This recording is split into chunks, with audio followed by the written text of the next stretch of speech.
François Bontier livre, toujours le cycle été 2024, mais on est vraiment dans le compte à rebours. On avait prévu d'écrire 40 jours au quotidien. Eh bien, on a mis un tout petit peu plus de 40 jours, parce qu'en cours de route, il faut bien prendre un peu des forces, mais on arrive quand même à la proposition 37. Alors, il s'agit de quoi, là, pour moi? De clore? Non, au contraire, pousser pour ouvrir. Donc, ce qu'on va faire, là, c'est toujours en procédant par sous-série, et comme on enchaîne en essayant de trouver des continuités, de se mettre en situation de simulation. Simulation de quoi? Moi, c'est clair qu'on ne peut pas tout épouser. Moi, j'ai travaillé sur la prose narrative, on va rester sur là. C'est pas la question du roman. Est-ce que là même le mot roman ne figure pas une fois de plus là sur le livre que je vais vous proposer? Pas besoin d'entrer dans ce débat, cette question de l'écriture, des formes, de la notion d'expérience que ça suppose, passe toujours en amont, au devant. Il s'agit de quoi pour moi? C'est de trouver des principes d'expansion. Et si je m'en tiens là, ce principe d'expansion, peut-être que là, pour ces 4 jours qui restent, si on veut vraiment là, arracher là, mais attention aux métaphores sportives, elles nous encombrent de partout en ce moment. C'est pas si mal d'ailleurs, c'est pas grave, mais j'aimerais que peut-être justement on se dise au lieu de faire un exercice, oh il reste plus que 3, un exercice, oh il reste plus que 2, un exercice, ouais c'est l'avant-dernier. Non, c'est qu'on trouve une manière là de poser un truc et reposer un truc et reposer un truc et de tout construire en même temps, sachant que oula, dimanche vous serez libéré, mais vous ne serez pas libéré de ce texte qui lui pourra continuer à grandir, interroger, se débarrasser peut-être de parties inutiles.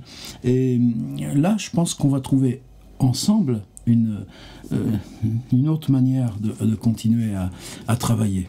Alors, dans ces simulations, vous vous souvenez que vers la 9 ou la 10, on avait travaillé sur le jour où j'ai pris le chemin opposé de Thomas Bernhardt.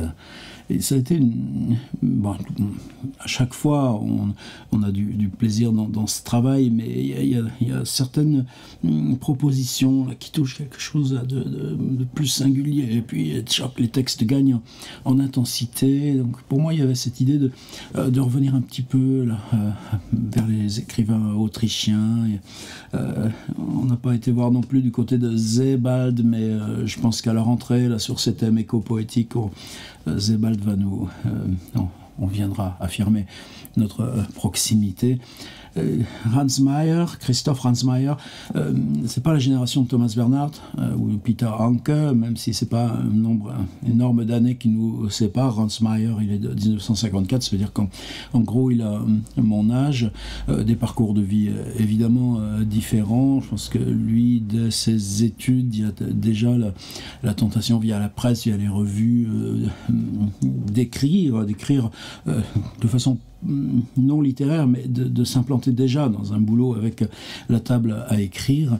Et puis, il a moins de 40 ans quand un de ses livres, Le dernier des mondes, lui procure assez de... il s'est traduit partout, lui propose assez de considération, mais surtout de droits d'auteur pour... il s'évanouit, il fait le tour du monde. Il est en Asie, il est en Amérique du Sud... Et dans ce tour du monde, il revient, donc il part en 1988, et en 2012, alors évidemment il ne s'arrête pas, en attendant on a d'autres livres, mais au bout de 14 ans, voilà, arrive une espèce de livre-somme. Et ce livre-somme, pour moi, c'est ce mot « atlas » qui est décisif. J'étais encore dans Olivier Rollin, vous savez, il a cette phrase fétiche là, d'une des nouvelles de Borges où un homme n'arrête pas de dessiner le monde, il dessine à l'échelle 1, comme ça, tous les pays, les ports, les voies ferrées, les détails, les ponts. Et puis, quand ce travail infini, il arrive à toucher à sa fin, il découvre qu'il a en fait dessiné son propre son propre visage. Je pense que c'est ces allégories de la carte en littérature et comment la carte produit du récit. On l'a vu aussi, tiens, avec une autre auteure germanophone, cette fois-ci une berlinoise, Judith Shalansky, Atlas des îles abandonnées, son livre sur les choses perdues. Pour moi aussi, c'est une grande découverte récemment. Alors, donc Hans Meyer arrive avec un livre mastoc. Bon, faudrait pas utiliser des mots comme ça. En tout cas, 450 pages au format Albin. Et dans ces 450 pages, 70 chapitres. 70 chapitres qui commencent tous par la même formule. Ich sah. Je vis. Sehen, ça, c'est le passé simple. Et vous savez combien je suis réticent aux usages du passé simple dans la prose narrative. Mais bon, là, c'est pas ich hab gesehen, non, c'est pas j'ai vu, c'est je vis, et c'est plus fort avec ce là, avec ce A long et ce Z, là, dont on va reparler en allemand, que c'est Bernhard Kreis qui a traduit. C'est pas n'importe qui, c'est le même traducteur qu'on avait croisé déjà pour Thomas Bernhard. Et avec en anglais, I saw, il y a déjà évidemment plus de parenté. Et lui, Bernhard Kreis, il faut bien qu'il travaille avec. Qu'est-ce que j'aurais trouvé moi? Mais non, j'aurais pas trouvé autre chose. Mais tu commences avec quelque chose de je vis. Tu commences avec quelque chose qui est beaucoup plus faible que son Isa. Et ce Isa, il a son anticipation dans la vieille Bible traduite par Luther. Vous savez que la différence entre la langue française et la langue allemande, c'est que la langue française, elle s'est constituée par étape. Vous prenez justement pourquoi c'est passionnant de travailler sur le Pantagruel, le Gargantua, le tiers-livre, le quart-livre, c'est qu'on voit cette gestation se faire. On la voit se faire avant qu'il y ait le rassemblement par le concept de sujet. Ce « je » que Montaigne qui est toujours omniprésent, aussi bien chez Thomas Bernhard que là chez Hans Meyer, comme expérience du monde. Et Montaigne commence « Je suis moi-même la matière de mon livre ». Là, je tourne exprès un petit peu autour de ce « je », mais Dieu vit et que c'était bon. Voilà, ça, c'est l'entête de la Bible. Dieu vit. Et ce ich sah, Dieu vit, c'est cette vieille expression de Luther, avec nous, la Bible se retraduit au 19e, avec Crampon au début 20e, avec ou bien la géniale Bible de Chouraki, celle à laquelle je reviens tout le temps, ou ce qu'on avait fait il y a 20 ans collectivement avec Bayard, mais ça nous a tellement appris, et beaucoup de modestie. Je laisse ça, mais ce Ich sah de Hans Meyer, il faut le prendre dans cette acception extrêmement forte que le je vis français ne peut pas rendre. Par contre, juste ensuite, là, peut-être si je vais le faire, plutôt que de vous donner une des 70 histoires dans sa complétude, je vais vous prendre une dizaine de débuts d'histoire. Et vous verrez qu'à chaque fois, je vis est suivi d'une image. Je vis le fils en pleurs du jardinier sur le perron d'un manoir dans le comté irlandais de Cork. Il brandissait à bout de bras, etc. Je vis un homme indigné, un prêcheur qui arpentait bras en l'air le terrain de... Et cette question de l'image littéraire, ce qui fait rémanence, comme on a très souvent tourné autour dans ces 40 propositions. Je vise une paire de chaussures vernies, des chaussures blanches de petite fille, et c'est tout. Mais qu'est-ce qu'on arrache avec ça? On arrache une rémanence, c'est-à-dire que l'image, elle ne dit rien, elle n'annonce rien, l'histoire vient ensuite. Je vis des îles de pierre plate émergeant de l'eau lisse du lac Kuning au nord-ouest de Pékin, on aurait dit de petites plateformes flottant sur le lac. Un paysage, là, dans ce cas-là. Mais ça peut être une action, une situation, un désarroi. Et ensuite arrive, là, ce qui sera la narration elle-même. Je vis deux bras graciles se tendent vers une corde à linge afin d'y mettre à sécher une chemise blanche dans la pénombre du grenier où trois cordes étaient déjà chargées de blanc, chemise mouillée, draps épais d'oreillers formés. On est presque dans quelque chose d'abstrait. Je vis 5 stèles de marbre blanc effilées de la taille d'un homme, couvertes d'inscriptions noircies gravées en caractères grecs et latins. Alors, le principe d'organisation. 70. Mais ce type a passé une bonne dizaine d'années à faire le tour du monde. Ensuite, il est revenu se fixer, non pas dans son pays, mais en Irlande. La chance de pouvoir faire un peu ce qu'on veut. Et ensuite, revenu à Vienne, je crois, en 2006. Donc ce livre-là naît de ce qui reste après ces 10 ans de vadrouille. Et donc ces 70 scènes sont Atlas, ces 70 scènes sont la carte globale de réminiscences, de choses qui tranchent là dans une fois que le souvenir de la vadrouille autour du monde s'est recomposé comme tableau complet. On prend ce dont on se souvient, toutes les villes, tous les trajets, tout ça, je ne sais jamais évoqué. Je vis. Est-ce que c'est moi, Christoph Ransmayr, ce jour-là est vu? Non. Les Allemands appellent ça le Ich-Erzähler. Le jeu narrateur, jeu locuteur, Erzähler, le jeu qui raconte. Et il y a un petit prologue sur la question d'histoire, là, que ça aussi je vous mets dans le petit extrait à télécharger, si vous n'avez pas le bouquin chez vous. Les histoires n'arrivent pas, les histoires se racontent. Rien que ça. C'est pas il arrive que, non. Je vous raconte que, dans les 70 épisodes de cet atlas, il n'est question que de lieux où j'ai vécu, que j'ai visité ou parcouru, de gens que j'ai rencontrés, de gens qui m'ont aidé, qui m'ont protégé, menacé, sauvé, aimé. À une exception près, une seule fois, il est fait allusion ici à un lieu où je ne suis jamais allé, mais qui m'est devenu familier à travers les descriptions de ma compagne. Le fait que je garde ce nom pour moi doit rappeler que beaucoup de choses que nous croyons savoir de notre monde ne nous sont connues que par des récits et que presque chaque épisode de ce livre aurait aussi bien pu être raconté par quelqu'un d'autre. Ben justement, alors nous, pourquoi on ne le ferait pas? D'accord, Ransmayr?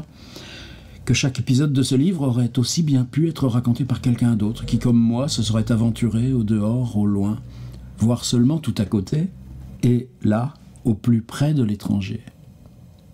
C'est-à-dire à combien on doit se décaler à côté, pour se dire que là, on touche à l'ailleurs, à l'autre, à l'étranger. C'est pour ça que j'aime bien Lovecraft et ce texte qui s'appelle The Heartsider. Et à la mémoire de Johanna, qui fut ma compagne de vie et de voyage durant de nombreuses années, sans elle, je ne me serais peut-être jamais mise en route. Kolmansbergalm, printemps 2012, Christoph Ransmayr. Donc ça, ce petit prologue, je vous en mets aussi un extrait. Et je vous mets, disons, le début de 5-6 histoires. Je vis, ça on va le garder, même si c'est pas aussi fort que le Hizar. Un vendeur de billets de loterie dans la ville chilienne de Valparaiso, au bord du Pacifique, de rares promeneurs flânaient. Une image. Et ensuite, l'image, elle, pourquoi lui l'a retenue? Pourquoi lui, ça l'a surpris? Et même si c'est le Ich-Erzähler, c'est pas un témoignage, on n'est pas dans du souvenir, on est dans des choses qui peuvent naître, y compris de faits divers, des choses qui peuvent naître de faits divers ou simplement là de constats au quotidien. Et puis, c'est le reste du titre. Atlas d'un homme inquiet. Et si l'inquiétude, maintenant qu'on arrive nous tout au bout, on la prenait aujourd'hui comme thème. On ne serait pas les premiers. Il y a un très beau livre de Camille de Toledo chez Verdier sur cette notion-là d'inquiétude. Un magnifique truc d'une trentaine de pages qui pourrait nous servir aussi comme ça de point de départ, mais là, on fait autrement. Atlas eines ängstlichen Mannes. Ängstlichen Mannes. Angst, c'est la peur. C'est peut-être ängstlich, c'est peut-être Atlas des inquiétudes d'un homme, évidemment. C'est ça le boulot du traducteur, et Bernhard Kreis, qui est le traducteur. Mais on n'arrive jamais à rejoindre totalement la question de la traduction dans le titre même. Je dirais que c'est comme si le titre définissait plutôt ce qui échappe toujours à la traduction, et c'est pour ça qu'un titre nous lance. Atlas eines menschlichen Mannes. Excusez la prononciation, c'est l'ordre, c'est Kafka qui disait ça, la force d'une image, c'est le temps qu'on met à prononcer les mots, donc l'ordre dans lequel on les prononce, et c'est évidemment différent complètement entre l'allemand et le français. Atlas de l'homme inquiet, Atlas d'un homme inquiet, Atlas d'un homme inquiet, on garde la formule de Bernhard Kreis, parce que de toute façon, Angst, peur ou inquiétude, toutes ces déclinaisons sont les mêmes par rapport à notre curiosité, par rapport à notre désarroi là dans la marche du monde. Qu'est-ce qu'on garde de nous? Est-ce qu'on en fait 70? Non, parce qu'on n'a pas fait le tour du monde et qu'on n'a pas le temps d'en mettre 450 pages. Mais ce que je voulais vous proposer comme contrat, là, c'est-à-dire ce Ich erzähle, c'est quelque chose qui nous protège. C'est-à-dire, c'est pas dire je suis allé ici, je suis allé là, on est tous allés partout, et voilà mes souvenirs que j'ai de cet endroit. Là, c'était gare Midi à Bruxelles, ou gare du Midi à Bruxelles, j'étais assis là, et le gars devant moi, il parlait tout seul, il disait ça, c'est pas du souvenir. C'est le oui, il y aura le je vis. Il y aura gare de Midi à Bruxelles, je ne sais pas pourquoi je dis ça, et, parce que il n'y a pas si longtemps que je fais cet aller-retour, je dois le refaire, et qui me revient là, cette idée d'un type qui parlait seul, alors que moi j'étais là à attendre mon Thalys assis à une espèce de tabouret de bar avec un café trop chaud, et que tout d'un coup, oui, la peur, l'inquiétude, c'est la peur de l'autre. C'est l'autre qui ne maîtrise plus l'expression de sa peur, et ça, je le garde. Et à partir de là, qu'est-ce que tu reconstruis, toi? Ça vous appartient. Donc, je vis et une image, mais la question de cette accumulation d'images, vous savez qu'on l'a aussi travaillé, nous, dans ce parcours. C'était la proposition 19, à partir d'Annie Ernaux, le prologue à son livre Les années, et on avait appelé ça rémanence des images orphelines. Donc là non, il ne s'agit pas des images, parce qu'il y a l'interaction. Je vis, et on part de ce substrat réel que, là il dit c'est juste à côté. Vous étiez là, à ce moment-là du temps, mais le temps on va le travailler la séance suivante. Vous étiez là dans l'espace, et là dans votre souvenir, parce que les courts-circuits temporels, c'est pas vrai, c'est pas dans le passé, partout où on est allé c'est là tout de suite, là au présent, dans ce que disait Claude Simon là, de la presse Stendhal, de cette simultanéité permanente, la mémoire. Donc vous passez par des lieux, des éclatements de lieux, vous ignorez si c'était il y a 20 ans, il y a 15 ans, il y a 10 ans, hier ou avant-hier, et par contre on garde là cette marelle au sol, là, tiens, Rolio Cortázar, ce titre marelle, et cette marelle là, c'est pas la question de vous souvenir de l'image et de produire l'image, ça on l'a déjà fait, mais je vis la situation qui passe par une image, et si vous vous en souvenez, c'est parce qu'il y avait une histoire derrière. Alors, lui, les histoires, 70 pages, elles font chaque fois, voilà, 2, 4, 6 pages. 2, 4, 6, 8, 10, 12, 14. Ouh là là, celle-là exceptionnellement longue. Mais ensuite, 2, 4, 6. 2, 4, 6 et demi.